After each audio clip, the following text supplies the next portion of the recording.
about the road shows that they used to do. I think they started in the late 50s and then like committed to them really big time in the 60s. I mean, I didn't really live through this experience. It's just I'm a little too young for it. I was alive during that time, but I don't think I was being taken at 6 or 7, to a big exclusive ticket selling of Battle of the Bulge. All right. But the whole idea behind them was really neat. It was really cool because it was it made movies special. It was like a big deal. It wasn't just a movie playing in your local theater. What happened was they do a 70 millimeter print of a film, and some of them were like musicals, some of them were big historical epics. Other ones were like like Ice Station Zebra, Battle of the Bulge, Sand Pebbles, Around the World in 80 Days.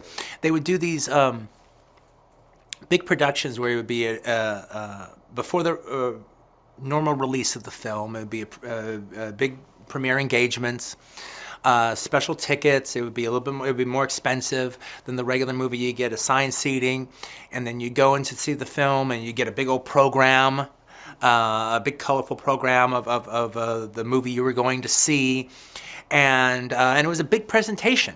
People would get dressed up for it. It would be a whole night at the movies as opposed to the normal double features that they had back then. You would just go see this one movie and sit down in this, in the huge theaters of whatever the city that it was in. And then there would be oftentimes an overture at the beginning where you would play the entire soundtrack. Done in like a Broadway show, overture version of it, and then almost normally the road shows would have intermission that would happen right, in the mid-time, and almost normally there would be about like 10 extra minutes added to the movie that you'd only get to see in the roadshow version. If I'm going to shoot in 65 millimeter and release in 70, I'm not going to get 3,000 theaters to convert to 70, even if they wanted to, which they don't. It wouldn't be possible. However, we could do a roadshow version of such, where we go in 100 screens, filtered throughout America. The idea is in the 2 big cities of whatever state we're talking about is Hateful Eight will be playing in 70 millimeter in this special roadshow version. And so in a weird way, that actually seems very applicable, and it could actually work very well for us.